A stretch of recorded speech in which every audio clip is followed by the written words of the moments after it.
She raised her glass, a cruel smirk painted across her lips. "A toast," Rose declared.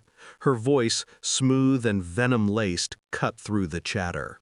"To the loser who signs the checks but will never be my real lover."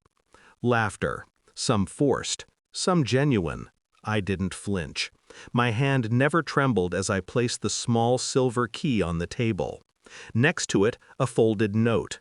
Short, damning, undeniable. Her father's hand reached first. His eyes moved across the words. His face drained of color. "Rose, tell me you didn't." The room froze, and in that silence, my revenge began to breathe. 15 years. That's how long I had carried her on my back. I built her dreams into reality, paid for the house she wanted, the car she flaunted, the vacations she boasted about. I was the dependable one, steady, loyal, boring. The husband who provided, while she basked in admiration for simply existing. I loved her more than I loved myself. That was my first mistake. They say betrayal stings because it comes from the ones closest. I had no enemies worth fearing, only a wife whose smile had become rehearsed, whose touch had turned mechanical, whose laughter no longer reached her eyes. But I ignored it. I excused it. I convinced myself marriage was about endurance. Until the day endurance died. It was small at first, a perfume that lingered on her clothes that wasn't hers. Messages at midnight, silenced when I walked into the room. A slip of the tongue. We were at his place, when she was supposed to be at her sister's. I didn't rage. I didn't confront. I listened, observed, collected. Her lies were weak. My silence was stronger. The truth came fully one rainy evening when her phone lit up on the counter. A message from him. "Same time tomorrow. He'll never know." Wear the red one. I knew enough, and I knew what had to be done. I never raised my voice, never accused. She thought my silence meant ignorance, but every day I was laying bricks, building the perfect stage for her downfall. I hired someone to follow her. Pictures, videos, locations, time-stamped. Enough evidence to rip apart any denial. I shifted accounts quietly. The house she bragged about, already under my sole name. The business she thought she controlled, I'd legally cut her from it 6 months prior. The cars, the jewelry, even the bank she thought was hers, I'd been draining it piece by piece into accounts she couldn't touch. And the key I placed on the table?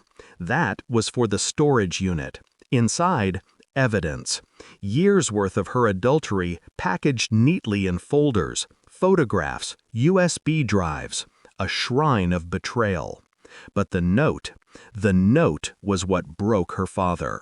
"Rose has been sleeping with your business partner for 3 years, the one you trusted with the merger. She gave him inside information. You lost millions because of her." Yes, I knew exactly where to cut. I didn't want a fight. I wanted a performance, and tonight she gave me the stage. When she mocked me in front of her family, when she raised that glass and announced to the world that I was a fool, I didn't respond with anger. I responded with finality. The key, the note. That was all it took. Her father's eyes snapped to her. The room turned. The laughter vanished. "Rose, tell me you didn't." She stammered. For the first time, her confidence cracked. Her tongue, once sharp, stumbled over excuses. I leaned back, silent, watching. Her father stormed out, his pride shattered. Her mother wept quietly. Her brothers glared at her like she was a stranger. And Rose? She looked at me, desperate now, as though I was still her shield. But I wasn't her shield anymore. I was the knife. The next days unfolded like clockwork. Her father disowned her, cut her from the will. Her lover? Vanished the second scandal hit. Men like him don't stay for ashes, they only feed on flames. Her friends distanced themselves. The same women she bragged to wouldn't answer her calls. The house remained mine. The accounts remained mine. Even her car was repossessed. She hadn't noticed I'd never put it in her name. She tried to fight legally, but the documents I had prepared, the surveillance I had collected, the ironclad evidence, it silenced every lawyer she tried to hire. She was left with nothing, nothing but the reputation of a woman who destroyed her family, her future, and herself. Sometimes I wonder if I should feel regret, if 15 years of my life were wasted, if love that curdled into vengeance is still love at all. But then I remember her voice, sharp and cruel, lifting that glass to mock the man who gave her everything, a toast to the loser who signs the checks.